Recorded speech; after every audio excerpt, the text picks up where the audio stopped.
Assalamu alaikum. Welcome to new topic.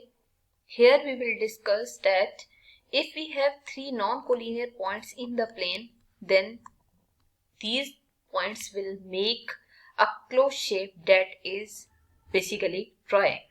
ठीक है, तो जब हमारे पास तीन नॉन कोलिनियर पॉइंट्स हो, हम उन तीनों पॉइंट्स को अगर ज्वाइन करते हैं तो बेसिकली जो हमारे पास शेप आती है उसे हम ट्रायंगल कहते हैं. ठीक है, तो आज के लेक्चर में हम देखेंगे कि अगर ट्रायंगल हम प्लेन में ड्रॉ कर रहे हैं तो बेसिकली उसके लिए क्या कंडीशंस होने चाहिए. ठीक है, तो सबसे पहले तो वो तीन पॉइंट्स जो कि प्लेन में लाई कर रहे हैं, it should be non collinear. ठीक है, अगर वो नॉन कोलिनियर नहीं है ना तो बेसिकली ट्रायंगल नहीं बनेगी. क्योंकि अगर फॉर एग्जांपल हम यूं तीन पॉइंट्स लेते हैं, ठीक है, टी, यू और वी, आप देख सकते हैं कि जब हम इन तीनों को आपस में ज्वाइन करेंगे तो एक स्ट्रेट लाइन आ रही है. तो straight line is not a close shape और ना ही ये थ्री साइडेड फिगर है. ठीक है, अगर आप फॉर एग्जाम्पल इस पॉइंट को लिटिल बिट भी यहाँ पे मूव कर देते हैं, जैसे यू को आप यहाँ मूव कर देते हैं और इन सब पॉइंट्स को आपस में ज्वाइन करते हैं, तो आप देख सकते हैं कि टी, यू, वी, अब जो आपके पास शेप आ रही है वो ट्रायंगल है. ठीक है, तो बेसिकली जब तीन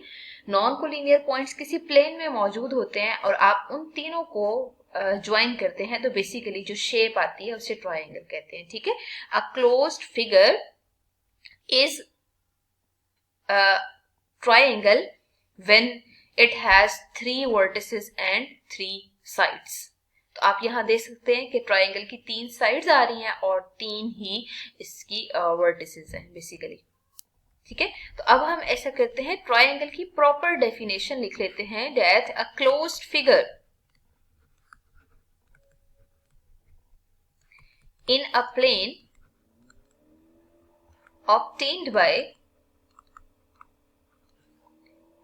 joining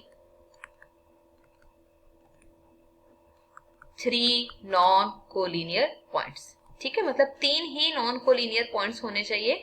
अगर वो थ्री से एक्सीड करते हैं तो बेसिकली शेप चेंज हो जाएगी. ठीक है, तो तीन नॉन कोलिनियर पॉइंट्स को आप जब ज्वाइन कर रहे हैं तो बेसिकली आपके पास एक ट्रायंगल बन रही है. ठीक है, अच्छा अब देखिए, अगर ट्रायंगल है ना तो बेसिकली ट्रायंगल के लिए कुछ आपके पास यहाँ पे कंडीशंस होल्ड करेंगे. ठीक है, जैसे देखिए हम यहाँ पे एक शेप ड्रॉ कर लेते हैं, इसको ए बी सी मार्क कर लेते हैं. तो बेसिकली इसकी जो साइड्स आ रही है ना, उन तीनों साइड्स को यहाँ पे हम मार्क कर लेते हैं.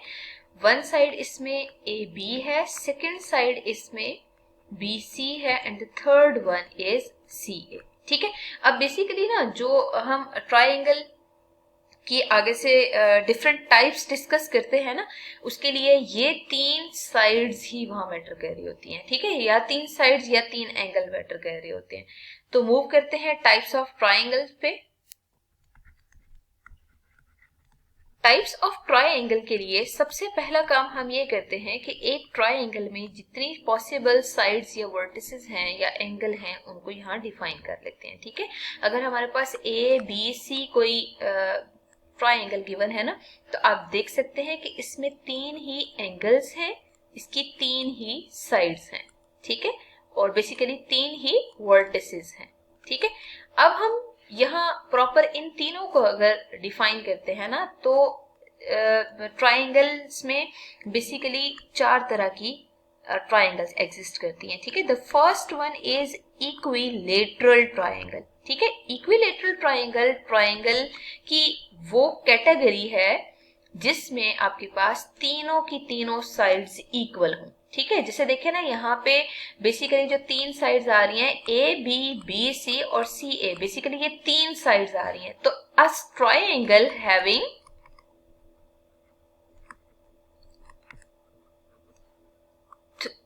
Three sides equal.